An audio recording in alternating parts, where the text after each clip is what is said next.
Hello. Good morning. Okay. Good morning. Yes. Welcome to another episode of enLIGHTen with Div and Deb. And we were chatting yeah. about how to be relative to others in the world in a practical way. What do I mean by that? We kind of know that it's not good to be totally egocentric, like a young child. I want what I want and I want it now. But that kind of, well, it doesn't work very well in life long term. But as well, we actually don't feel good about that.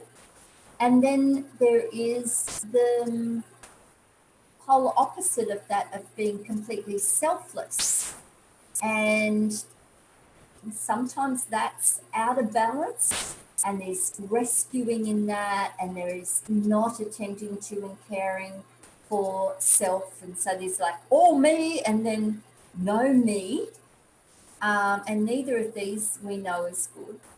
And then there is the kind of adolescent way of engaging in the world where we go, okay, well, we'll make it a win-win. We hear this a lot, right? Well, let's make it so you win, I win. And it's good for you and it's good for me. And this is very transactional. It can be. There is a kind of underlying motivation or an agenda for me to get something for myself. In a way, it's revealed sometimes in the, you can test it out with the so that. Am I doing this so that? And so on the surface, it can seem very generous, but if it's, I'm doing this so that, you gave the example of somebody who's quite generous with their time, and they say, oh, I do this, I kind of like give samples of my wares so that when you come to choosing someone, you will choose me, or so that when you think of this, I will come to mind. And it's basically so that I can get you as a client. And we kind of can feel that when it's in the energy. So we don't want to be completely selfless so that we just, you know, in an unbalanced way, not attending to our own considerations and responsibility for self. And we don't want to be transactional. We're putting it out there. You don't want to be transactional. That isn't really a whole and full way. The adult way, we're talking in these three kinds of broad categories of child, adolescent, and adult, is I will do this thing because it's right and wholesome. I will do it sometimes even if the consequences are not so good. Like, I will stand for this. And if that means that there's some negative consequence, so be it. This is the right and good thing to be doing. So, well, it still leaves us with this question. How I've got to eat, I've got to breathe air, I have to say no to certain things so that I care for myself. We have that metaphor of, if you want to serve, you want to care for others, you need to put your own oxygen mask on first. So how do we do this practically? How can we be in this way that is adult, mature, and doing the right thing and not being transactional? And what happens to us then when we do? Yeah, well, when there's transactionality, that's when we get hooked, and there's attachment and suffering and whatever. Because how often is it that the world doesn't show up the way that we would like, and there is disappointment, and also, I mean, there's unconscious manipulation that happens in the so that. So there's a variety of reasons why that's not useful. The way of being where it's, I'll do this because it's good and righteous, is really just me and myself in this moment. I make a decision, I make a choice, what feels aligned. And there's no other factors or consideration, what feels right for me right now. And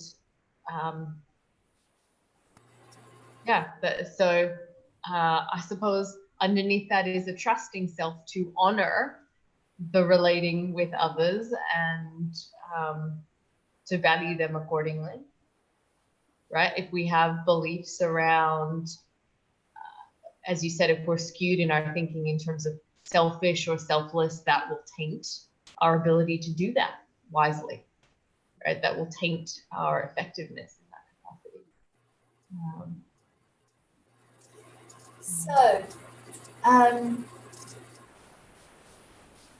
So this orientation rather than me or not me, it's this orientation of self to other relative, relational rather than transactional way of being alongside others. And maybe it is what is good for us, what is good for the whole.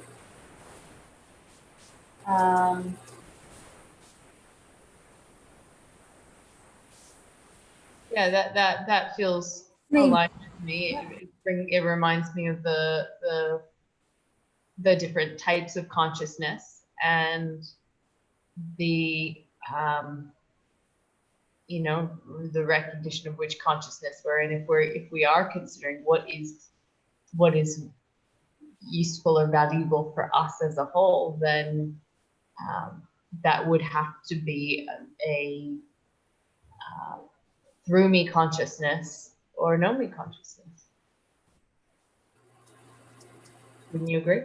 It's through me, but in a way it is rather than me consciousness, it's us consciousness. The collective whole consciousness. Well, we're talking spirit. Yeah. Now. So I would say the challenge with that. Illusion. Well, you finish what you were going to say. That self is an illusion, and it's the separateness that I am me, and you are you, and you're different from me and separate from me. And of course, in the material realm, that is so. Yet we're not distinct and separate from the energetic field. And so when I think in terms of me and you, rather than us as a whole, there feels for me kind of limit, or you might say scarcity mindset rather than abundant mindset.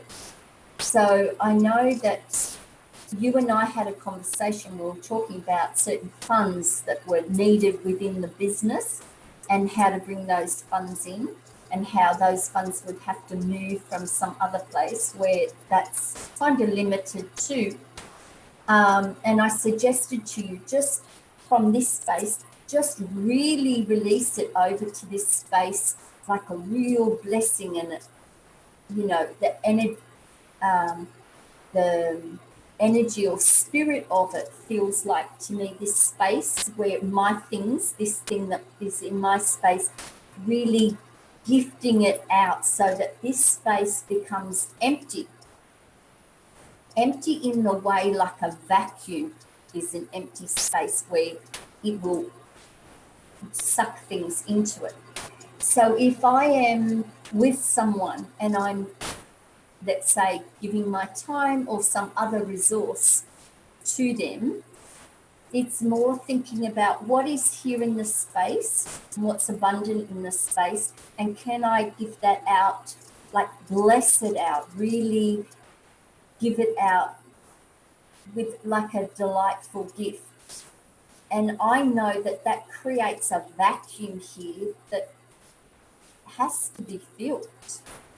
And so if somebody is operating in that kind of a mindset, there's this underlying knowing or premise that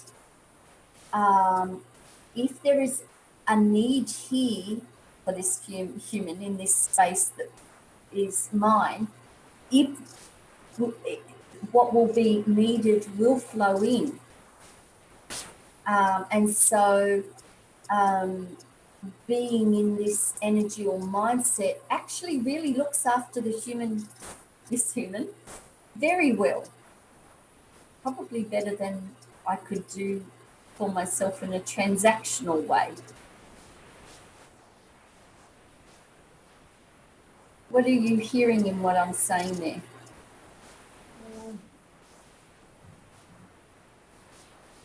Well, I'm hearing kind of a leveraging or a reliance on the universal principles, like life abhors a void. So if a void is created, then something will come in to fill the space.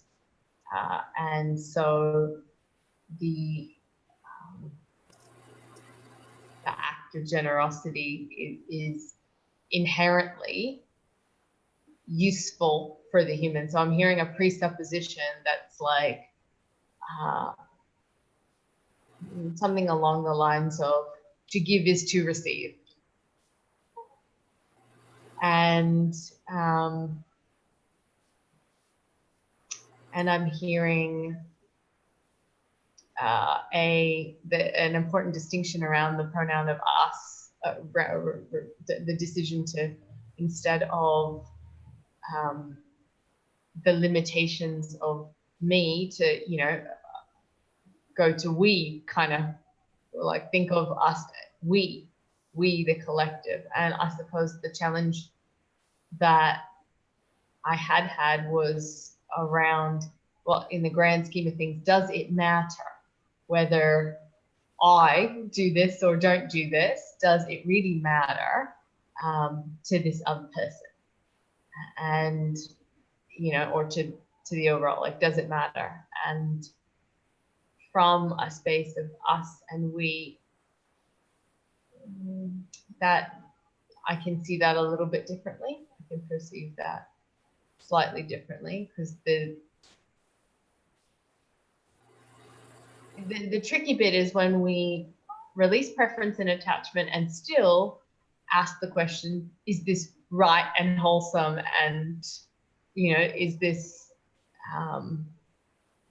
action in alignment?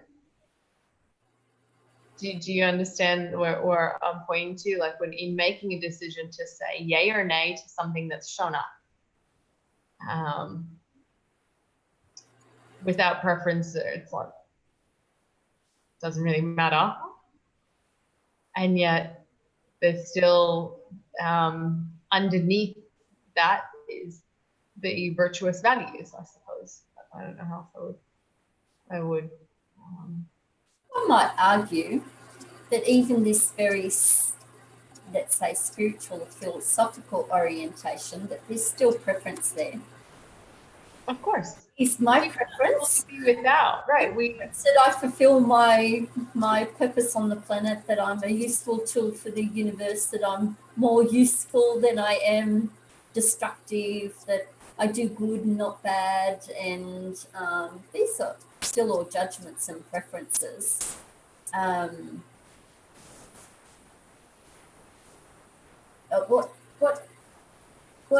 Well, let me just point to this distinction. There is this conscious choice of what is before me, so what's turned up, and then what have I got in a response to it. Like, do I have the time, or have I made a commitment of that time elsewhere? Do I have the money or the skill or the responsiveness in me? Like, what is actually here in this space? And there's a consciousness about, is this, to be giving this over to the other, is this wholesome for us? Because sometimes giving it over is a rescue, meaning there is a potentiality within you that can be unlocked if I don't give it to you, right? So it's a consciousness of what is most helpful or wholesome here.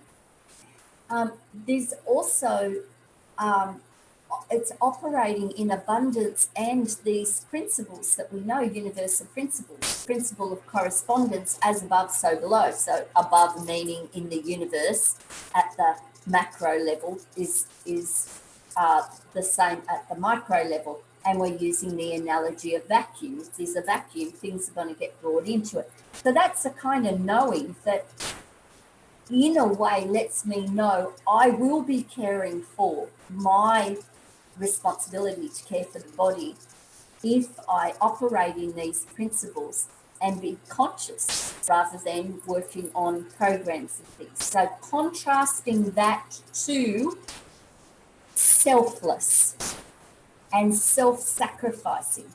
Self-sacrificing can go, I actually don't have the time or the money or the what have you, but I will give over in such a way that he suffers.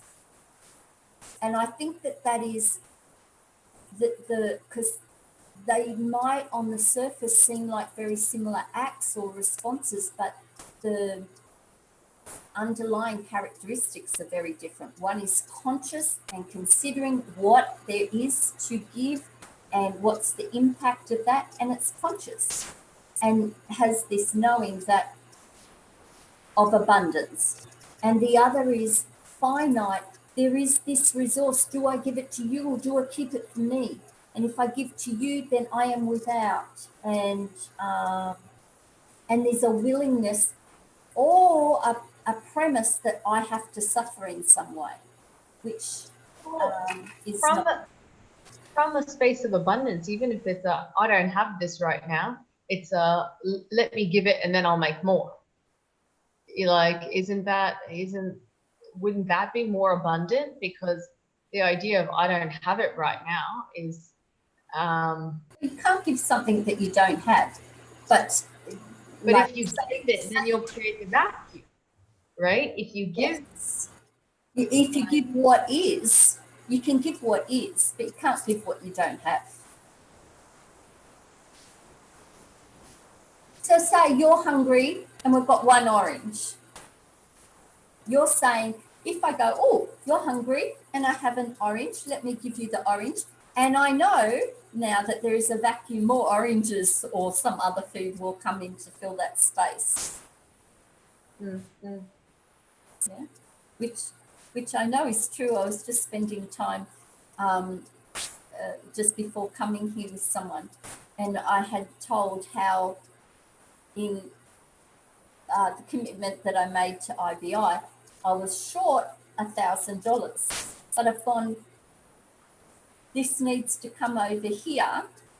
So it creates a kind of deficit of $1,000 there, but the money is still there to get and give, right? But it makes a deficit of 1,000 here. So that's the kind of vacuum. And I'm like, money's just coming out of the woodwork from all places. I rang and told you how I only asked for $1,000 and I got $15,000.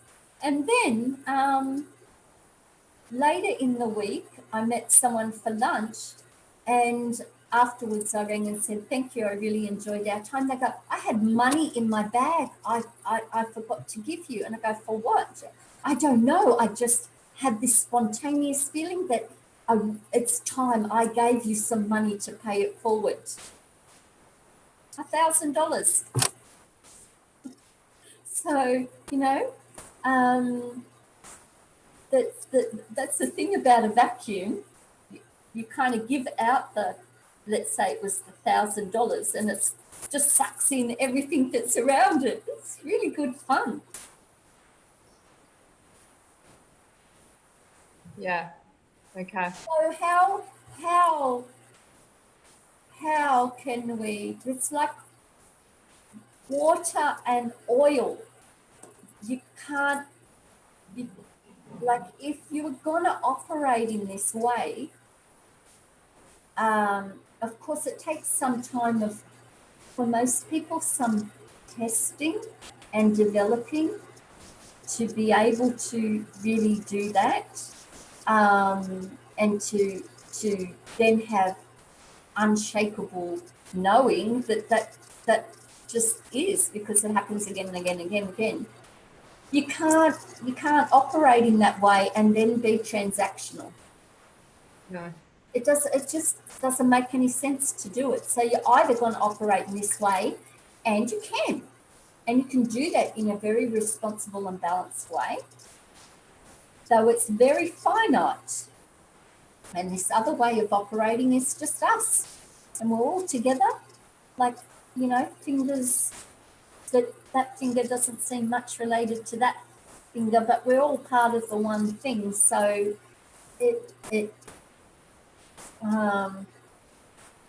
as long as we're serving the organism as a whole, all of the organism gets looked after.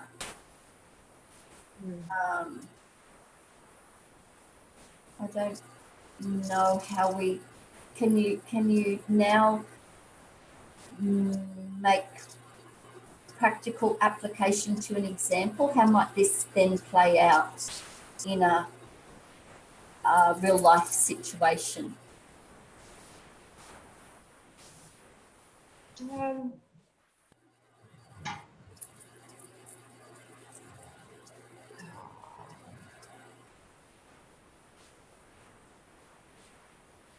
I don't know that I can yet make practical application to a real life situation. There isn't anything that I can clearly say, yep, this links to that. It's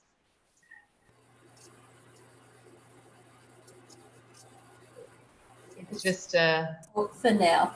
Yeah, it's just it's more refinement on this concept of no strings attached, and which it is it's in response to something that someone said about doing a swap, and they're kind of noticing that there was something that didn't feel right in me when that person said that, because that's not what it's like in my experience. This is what I'm guided to do. Whatever comes back. That's inconsequential. But that wasn't, it wasn't that other person's experience. It was, let's do a swap. So I'm okay. So yeah. What's sitting in my mind is a scripture I learned when I was quite young from the Bible. And Jesus said, "Cast your bread upon the waters, and in the course of many days it will return to you." And when I was young, like, it was such a head spin for me. Here I'm standing on the bank of a river. I throw my bread into the water. My bread goes downstream, and the river goes downstream. How it can't loop around and come back to me. Cast your bread upon the waters, and in the course of many days it will return to you. And I'm like, the mechanics of it is not possible. So we hear in ancient wisdoms these same things, like to give is to receive. Release it. So create a space for things to flow in. It's all the same thing said. If you are genuinely giving without strings attached, it has to come back to you.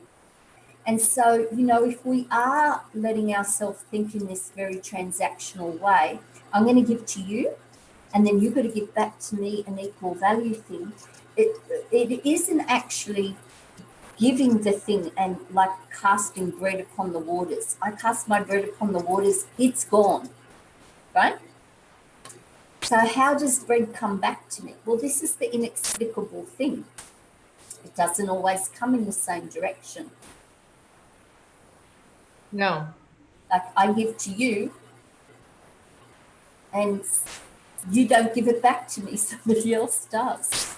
And, it might seem like a very philosophical, metaphysical, spiritual thing, but you know, many things that seem like magic are now scientifically understood. You're like, how is your face appearing here on my screen and me hearing your voice when I'm just looking at this black box thing here, you know? 1,000 years ago, that would have seemed like magic, right? So there are mechanisms in the material world that we don't yet understand. Yet it is a thing, it is a phenomenon that is consistent and predictable. And it isn't about, what was I going to say? It isn't about, oh, sorry, went from my head, right in the middle of the sentence. Yeah. Energetically releasing the so that. So energetically. Yes, that's right. That's right. So yes, it is. So that there's no itself. That's right. It's the energy of it. Am I really doing this, or is there a little bit of, I'll pass it out here, but this hand is waiting kind of thing, or is it? Are we really releasing the thing? So I say, release it with a blessing. And the person I was just talking to was like, what do you mean by that? And I go, I don't know. I really made that up. I haven't heard it anywhere. It's just that it's a feeling that I have in me where it